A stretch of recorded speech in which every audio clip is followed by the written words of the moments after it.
안녕하세요. 미국 주식으로 부자 되기 미주부입니다. 자, 오늘 팔란티어 얘기를 좀 해볼 건데, 팔란티어가 S&P 500에 편입된다는 소식이 최근에 있었죠. 한 달 전부터 이런 기사가 나오고 있는데, 팔란티어 CEO가 자사주 10억 달러어치 매입할 계획도 있다고 했고, S&P 500에 편입할 수 있다, 자신 있다, 이제 이런 얘기를 또 했다고 해요. 근데 이런 걸 많이 또 물어보시더라고요. 팔란티어 S&P 500에 편입되면 주가가 날아가는 거 아닌가요? 이런 질문을 많이 하셔서 오늘 이제 이 얘기를 좀 해보겠습니다. 자, 팔란티어가 S&P 500에 편입된다면 을 주제로 우리가 투자 아이디어를 좀 생각해보면, 자, 일단 주가가 날아갈 수 있냐? 자, 굉장히 좋은 호재이긴 합니다. 왜냐하면 S&P 500 지수를 추정하는 이 패시브 펀드들, ETF들, 이런 게 40개가 넘는다고 해요. 그래서 팔란티어가 S&P 500에 편입되면 이런 ETF 펀드들이 그냥 기계적으로 무조건 매수를 해야 되는 거죠. 그렇기 때문에 당연히 기업 입장에서는 좋을 수 있고 투자자 입장에서도 좋을 수 있죠. 그리고 S&P 500에 들어가기 때문에 과거보다는 변동성이 줄어들 수가 있죠. 팔란티어 같은 경우도 굉장히 주가 등락 폭이 큰 주식이라고 할 수가 있잖아요. 그만큼 좀 더 안정적으로 될 수가 있다라고 볼 수가 있고, 자, 그러면 S&P 500에 언제 들어가냐? 이게 우리가 또 이제 중요한 포인트가 될 수가 있고요. 자, 그 다음에 S&P 500에 들어가는 게 어느 정도 확실하다면 그 전에 사두면 좋지 않을까? 이제 이런 생각을 또 할 수가 있습니다. 자, 팔란티어가 S&P 500에 들어가면 이 S&P 500 지도 맵에 보이게 되는 겁니다. 여기 IT 쪽 테크놀로지 섹터가 이 부분인데, 자, 여기에 팔란티어가 보이게 되겠죠. 아직은 아니지만. 자, 그러면 과거의 다른 기업들 중에서 대표적인 기업이죠. 테슬라를 한번 봅시다. 자, 우리 미주부 초기 구독자분들은 아마 이 영상이 기억나실지 모르겠는데, 테슬라 주식, 그러니까 이게 언제였냐면 2020년 영상이었어요. 2020년 11월 정도에 제가 올렸던 영상인데, 썸네일 제목이 이거였습니다. 테슬라 주식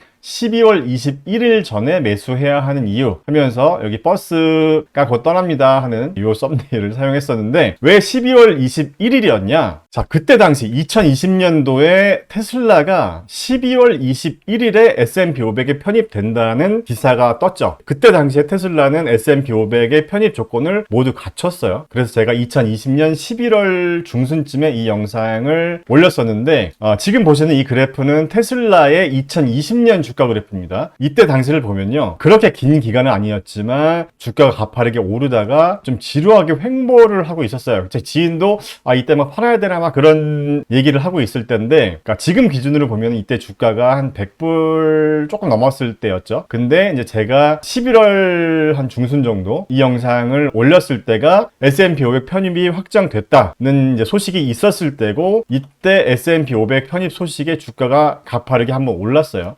그리고 이 보라색 선이 뭐냐면, 이 보라색 선을 기점으로 S&P 500에 편입된 겁니다. 물론 기관들이 그 전부터 매수를 했을 수도 있다고 해요. 자, 아무튼 S&P 500에 이제 편입됐다 하는 이 데드라인 12월 21일 이후에 주가가 가파르게 또 한 번 올랐어요. 그렇기 때문에 물론 모든 기업이 S&P 500에 편입된 이후에 100% 오른 건 아닙니다. 테슬라를 제가 예로 든 거고, 자, 그럼 팔란티어는 S&P 500에 편입되면 얼마나 오를까? 이제 이런 부분도 우리가 한번 이제 생각해 볼 수가 있는 건데, 자, S&P 500의 전체 시가총액은 도대체 얼마나 될까요? 지금 보시면 37.27 트릴리언 달러입니다. 37.27 트릴리언이면 37조 2,700억 달러 정도가 되는 거죠. 그래서 제가 예전 테슬라 영상을 만들었을 때는 이렇게 S&P 500에 편입되면 얼마나 테슬라에 이 패시브 펀드들이 투자를 해야 되는지도 한번 이렇게 직접 계산을 하는 그런 영상이었는데, 자, 3년 된 영상이긴 하지만 다시 한번 이 영상을 못 보신 분들은 한번 보시는 걸 추천드립니다. 제가 오랜만에 3년 만에 다시 봤는데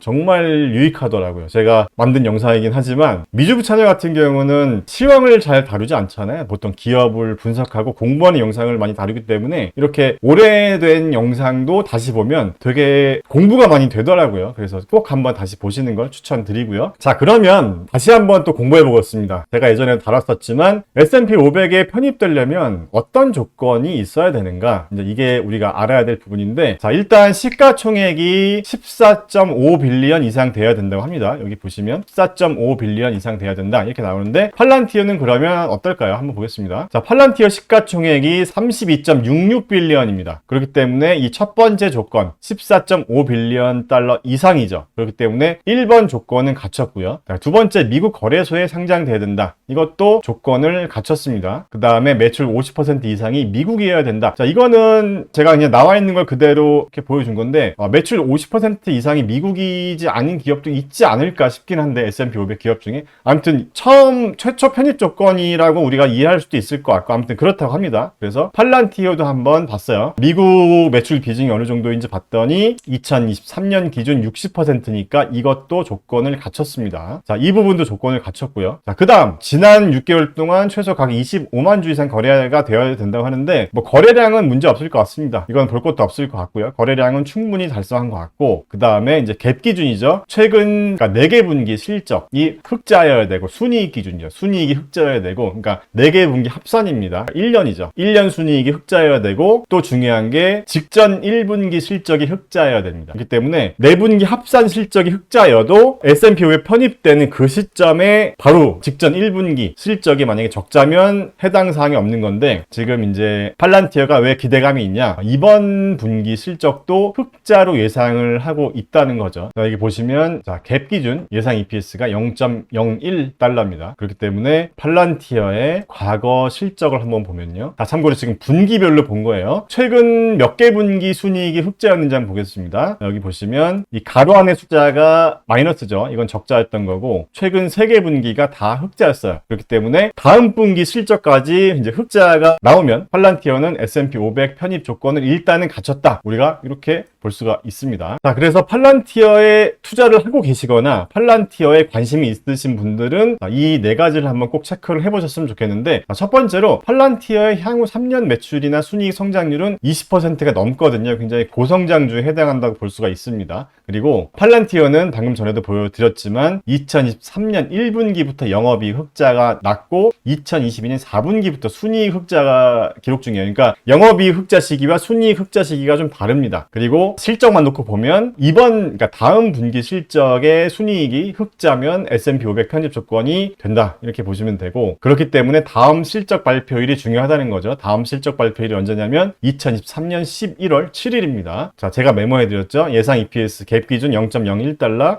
예상 매출 556.04빌리언 달러입니다. 그래서 요거 메모해 두시면 좋을 것 같고요. 자, 그럼 가장 중요한 거. 아직 투자 안 하신 분들은 그래서 지금 사도 될까? 또는 적정 주가는 얼마일까? 이제 이런 것들인데 테슬라도 그렇지만 팔란티어도 이 전문가들의 적정 주가나 목표 주가를 보면 되게 천차만별이더라고요. 여기 보시면 모건 스탠리 같은 경우는 8불에서 9불 예상하고 있고 뭐 웨드부시 같은 경우는 25불. 이 두 개만 봐도 편차가 굉장히 커요. 그리고 다른 곳도 한번 보면 뭐 15불, 18불 이렇게 나와 있습니다. 자, 그러면 우리는 누구 말을 믿어야 될까요? 이렇게 천차만별인데 참고로 지금 팔란티어의 주가는 15불 정도인데 자, 그러면 여러분들은 어느 정도 가격대가 적당하다고 보시나요? 지금 팔란티어가 2023년 한 5월까지만 해도 한 7불, 8불 정도 하다가 갑자기 주가가 상승하면서 한 20불까지 올랐었어요. 그러다가 다시 지금 조정받는 모습인데 어느 정도 가격대가 적당할까? 이제 이거에 대한 각자의 기준, 나만의 기준이 있어야 된다는 거잖아요. 그래서 저는 제가 만든 이 적정주가 템플릿에 오랜만에 다시 한번 넣어봤는데 가장 최근에 알아봤던 게 2023년 8월 7일이었어요. 이때 당시에 팔란티어 주가가 18.2불이었는데 제가 만든 적정주가 템플릿에서는 그때 당시 한 달 전에 14.57불이어서 현재 주가보다 적정주가가 좀 비싸다 이런 판단이 들었었고 지금 한 달이 지난 지금 다시 변경된 데이터들을 대입해봤습니다. 그랬을 때 포워드 기준 P/E에서 56배, 한 달 전엔 85배였어. 굉장히 비쌌죠. 예, 56배입니다. 지금 현재는. 자, 그러면 현재 주가가 15.2불인데 적정 주가는 얼마냐라고 봤더니 11.2불입니다. 그러니까 제가 만든 미주부의 적정 주가 또는 목표 주가는 한 달 전이 15불이었는데 한 달이 지난 지금은 12불로 하락했다는 거죠. 그러니까 지금 월스트리트에서 보는 적정 주가도 계속 바뀌잖아요. 바뀌는 것처럼 이런 식으로 제가 만든 이 템플릿도 그때그때 지표가 변함에 따라서 이렇게 바뀌고 있습니다. 그래서 아직까지는 조금 더 기다려보는 게 좋을 것 같고 S&P 500에 편입되는 시점이 3분기 실적 발표 나오고 그 다음에 이제 심사를 하잖아요. 예, 심사를 한 이유가 될 테니까 3분기 실적 발표가 11월 7일 날 나오면 아마 11월 7일 이후 아마 3개월 이내에 결정되지 않을까 싶습니다. 그래서 우리가 만약에 팔란티어 투자라는 기업에 어떤 확신이 있다면 11월 7일 이내에 적정 주가 수준에 왔을 때 물량을 늘려가는 것도 괜찮은 투자 전략이 아닐까 하는 생각을 하지만 절대 매수를 추천하는 영상은 아닙니다. 항상 말씀드리지만 제가 이제 이런 말씀 많이 드리잖아요. 아무도 믿지 말고 나만의 투자 기준을 만들고 투자하자. 그렇기 때문에 저도 믿지 말고 전문가도 믿지 말고 믿을 건 여러분들 스스로밖에 없기 때문에 본인의 투자 기준이 있어야 됩니다. 그 본인의 투자 기준이 없으면 자꾸 남의 말 듣고 여기저기 이제 귀동량으로 들은 정보로 이제 투자를 하다가 만약에 물리면 남을 원망하게 되기 때문에 여러분도 여러분들의 어떤 투자 기준이 있으셨으면 좋겠고요. 투자 기준이 없는 분들은 저와 함께 계속 공부를 해보면 좋을 것 같습니다. 자, 오늘 영상은 여기까지입니다. 감사합니다.